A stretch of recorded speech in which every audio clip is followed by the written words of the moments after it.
అందరికీ నమస్కారం అండి. కేవీకే కిచెన్ వరల్డ్ యూట్యూబ్ ఛానల్కి స్వాగతం సుస్వాగతం. ఈరోజు ఈ వీడియోలో సమ్మర్ స్పెషల్గా మ్యాంగో కుల్ఫీని ఇంట్లోనే ఎటువంటి ఆర్టిఫిషియల్ కలర్స్ కానీ ఫ్లేవర్స్ కానీ ప్రిజర్వేటివ్స్ కానీ యూజ్ చేయకుండా హెల్దీగా క్రీమీగా టేస్టీగా ఎలా తయారు చేసుకోవచ్చో చూపించబోతున్నాను. మ్యాంగో కుల్ఫీ తయారీలో ఎటువంటి కార్న్ఫ్లవర్ని కానీ కస్టర్డ్ పౌడర్ని కానీ మిల్క్ పౌడర్ని కానీ ఫ్రెష్ క్రీమ్ని కానీ మిల్క్ మేడ్ని కానీ ఎటువంటి వెనీలా మ్యాంగో ఎసెన్స్ని కానీ యూజ్ చేయలేదు. అతి తక్కువ పదార్థాలతో ఎక్కువ రుచినిచ్చే ఈ మ్యాంగో కుల్ఫీ తయారీ విధానాన్ని మొదలు పెట్టేద్దాం.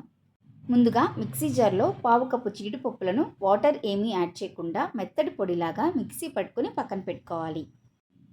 మీరు కావాలంటే ఇందులోనే కొన్ని బాదం పప్పులను వేసి కూడా మిక్సీ పట్టుకోవచ్చు.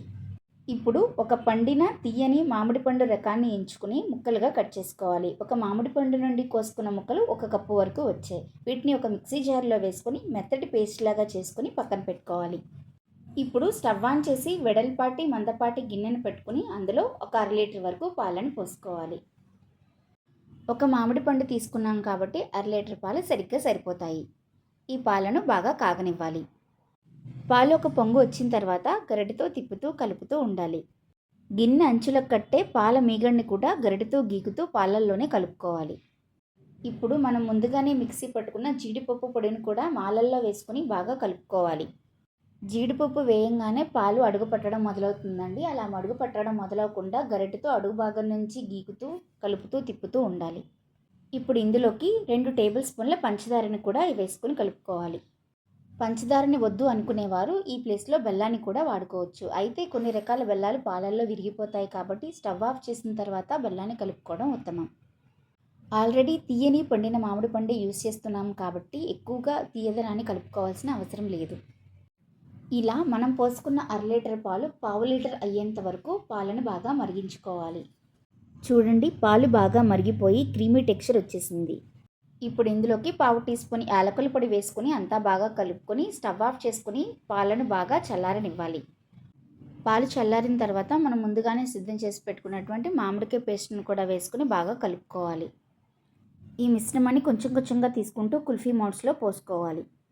అన్నిటికీ స్టిక్స్ పెట్టుకుని డీప్ ఫ్రిడ్జ్లో ఫ్రీజర్ నాబ్ను హై మోడ్లో సెట్ చేసుకుని వీటిని 10 అవర్స్ పాటు అలాగే కదపకుండా వదిలేయండి.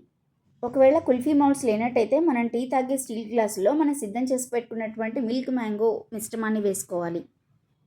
ఇప్పుడు అల్యూమినియం ఫాయిల్తో కానీ ప్లాస్టిక్ కవర్తో కానీ కవర్ చేసుకోవాలి. చిన్న హోల్ పెట్టుకొని స్టిక్ కూడా పెట్టేసుకోవాలి. లేదంటే ఇలా ఒక స్టీల్ గిన్నెలో పోసుకొని మూత పెట్టేసుకొని కూడా ఫ్రిడ్జ్లో పెట్టుకోవచ్చు. ఇలా అన్నిటినీ 10 గంటల పాటు డీప్ ఫ్రిడ్జ్లో పెట్టి తీసిన తర్వాత ఇలా నీళ్ళల్లో ఒక 2 సెకండ్ల పాటు వదిలేస్తే ఈజీగా డీమోల్డ్ అయిపోతాయి. లేదంటే 2 చేతులతో ఇలా రబ్ చేసినా కానీ ఈజీగానే డీమోల్డ్ అయిపోతాయి. ఇదిగోండి, స్టీల్ గ్లాస్ నుంచి డీమోల్డ్ చేసిన మ్యాంగో కుల్ఫీ. ఇప్పుడు మూత పెట్టుకుని స్టీల్ బౌల్లో వేసుకున్నటువంటి మ్యాంగో కుల్ఫీ. ఇప్పుడు దీన్ని ఒక నైఫ్తో గుచ్చి తీసేస్తే ఈజీగానే డీమోల్డ్ అయిపోతుంది. దీన్ని కట్ చేసుకుంటే మనకి కట్ మ్యాంగో కుల్ఫీ కూడా రెడీ అయిపోతుంది. ఇప్పుడు కుల్ఫీ మౌల్డ్స్లో నుంచి డీమోల్డ్ చేసుకున్నటువంటి మ్యాంగో కుల్ఫీ చూసారు కదా. కుల్ఫీ మౌల్డ్స్ ఉన్నా లేకపోయినా ఈజీగా మనం ఇంట్లోనే చాలా హెల్దీగా టేస్టీగా క్రీమీగా మ్యాంగో కుల్ఫీని ఎలా తయారు చేసుకోవాలో ఈ వీడియో మరి మీకు నచ్చిందా? నచ్చితే మ్యాంగోస్ని ఇష్టపడే మీ ఫ్రెండ్స్ అండ్ ఫ్యామిలీస్కి ఈ వీడియోని తప్పకుండా షేర్ చేయండి. ఇలాంటి మరెన్నో easy tasty healthy quick simple recipes కోసం కేవీకే కిచెన్ వరల్డ్ యూట్యూబ్ ఛానల్ని సబ్స్క్రైబ్ చేసుకోండి. Thank you so much for watching. మరో వీడియోతో మళ్ళీ కలుద్దాం. అంతవరకు సెలవు.